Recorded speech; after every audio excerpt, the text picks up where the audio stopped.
सुप्रभात देवियों और सज्जनों, मैं कर्नल सोफिया कुरैशी और मेरे साथ विंग कमांडर व्योमिका सिंह आज आपको 6 से 7 मई 2025 की रात 1:05 से 1:30 बजे के बीच भारतीय सशस्त्र बलों द्वारा अंजाम दिए गए ऑपरेशन सिंदूर के बारे में जानकारी देंगे। ऑपरेशन सिंदूर 22 अप्रैल को पहलगाम में हुए विभत्स आतंकवादी हमले के शिकार मासूम नागरिकों व उनके परिवारों को न्याय देने के लिए लॉन्च किया गया था। इस कार्रवाई में 9 टेररिस्ट कैंप्स को टारगेट किया गया और पूरी तरह से इसे बर्बाद किया गया। पाकिस्तान में पिछले 3 दशकों से टेरर इंफ्रास्ट्रक्चर का निर्माण हो रहा है। इसमें recruitment, indoctrination centres, training areas व लॉन्च पैड शामिल थे, जो पाकिस्तान और पाक अधिकृत जम्मू कश्मीर POJK दोनों में फैले हैं। Operation Sindoor was launched by Indian Armed Forces to deliver justice to the victims of Pahalgam terror attack and their families. 9 terrorist camps were targeted and successfully destroyed. Over the last 3 decades, Pakistan has systematically built terror infrastructure. It is a complex web of recruitment and indoctrination centers, training areas for initial and refresher courses, and launch pads for handlers. These camps are located both in Pakistan as well as Pakistan-occupied Jammu and Kashmir areas. Some of the well-known training camps are located, as you can see on the screen. They are distributed from Savai Nala in the north, counting to approximately 21, ending at Bhagalpur to the south. इन लक्ष्यों का चयन विश्वसनीय intelligence सूचनाओं के आधार पर हुआ ताकि आतंक गतिविधियों की रीढ़ तोड़ी जा सके और यह खास ध्यान दिया गया कि निर्दोष नागरिकों और सिविलियन इंस्टॉलेशन को नुकसान न पहुंचे।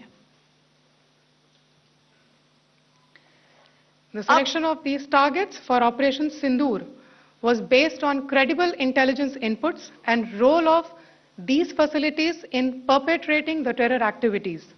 The locations were so selected to avoid damage to civilian infrastructures and loss of any civilian lives. This was done with due diligence, and the camps selected for targeting and their engagement will now be shown to you one by one.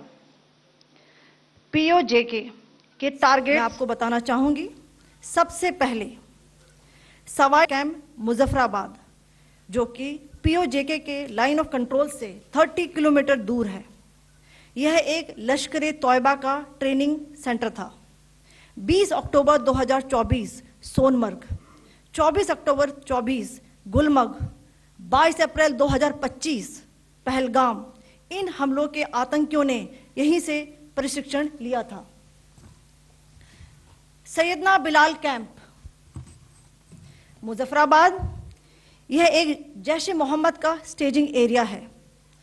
यह हथियार, विस्फोटक और जंगल survival training का केंद्र भी था। Gulpur camp Kotli, यह LOC से 30 किलोमीटर दूर था। लश्कर तौयबा का बेस था, जो रजौरी पुंछ में सक्रिय था। 20 अप्रैल 2023 को पुंछ में और 9 जून 2024 को तीर्थ यात्रियों के बस हमले में यहीं से आतंकी को ट्रेन किया गया था।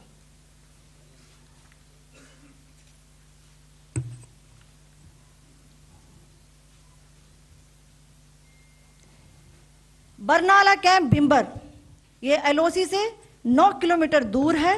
यहां पर हथियार, हैंडलिंग, IED व जंगल सर्वाइवल का प्रशिक्षण केंद्र था। अब्बास कैंप कोटली,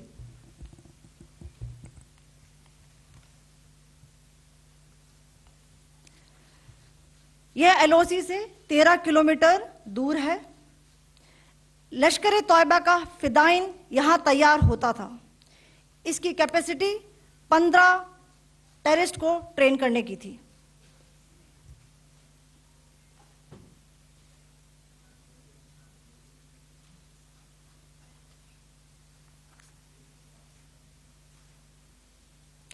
अब मैं पाकिस्तान के अंदर के टारगेट से अवगत कराना चाहूंगी।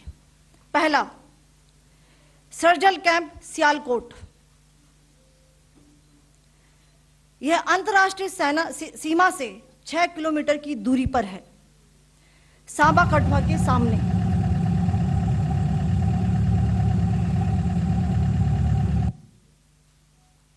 मार्च 2025 में जम्मू एंड कश्मीर पुलिस के 4 जवानों की जो हत्या की गई थी, उन आतंकवादियों को इसी जगह पर ट्रेन किया गया था। दूसरा, महमूना जाया कैंप सियालकोट। यह 18 से 12 किलोमीटर आईबी से दूर था। हिजबुल मुजाहिदीन का बहुत बड़ा कैंप था।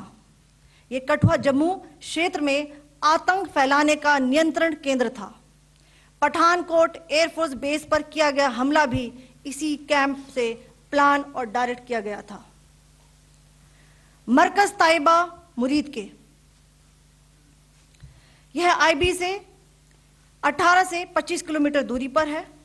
2008 के मुंबई हमले के आतंकी भी यहीं से प्रशिक्षित हुए थे।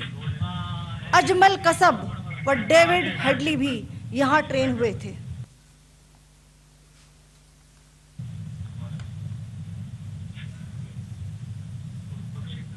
आगे दूसरा आया।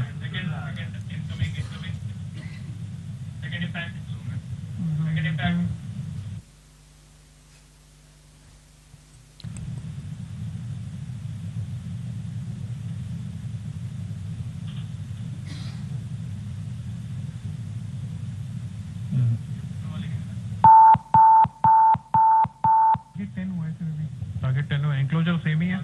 7 it is hit the target. हाँ हाँ।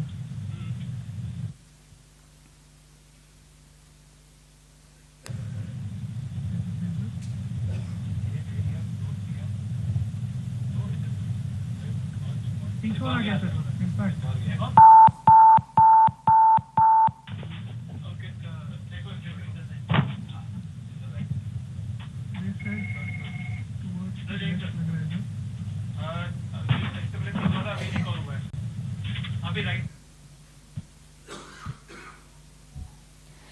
मरकज सुभान अल्लाह भावलपुर, ये इंटरनेशनल बाउंड्री से 100 किलोमीटर दूर है। जैश ए मोहम्मद का मुख्यालय था। यहां पर रिक्रूटमेंट, ट्रेनिंग व इंडोक्ट्रिनेशन का केंद्र भी था। शीर्ष आतंकी अक्सर यहां आते थे। मैं आप सबको बताना चाहती हूं कि किसी भी सैन्य ठिकाने का निशाना नहीं बनाया गया और अभी तक किसी तरह की नागरिक क्षति की रिपोर्ट नहीं है। धन्यवाद। जय Hind.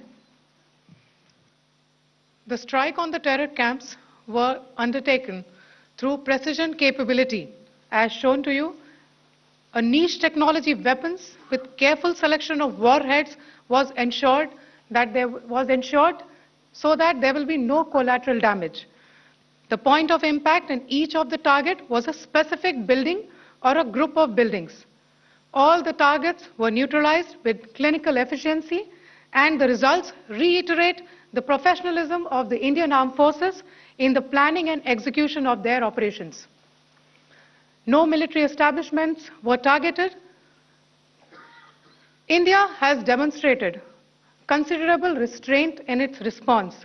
However, it must be said that the Indian Armed Forces are fully prepared to respond to Pakistani misadventures, if any, that will escalate this situation. Jai Hind, and thank you very much.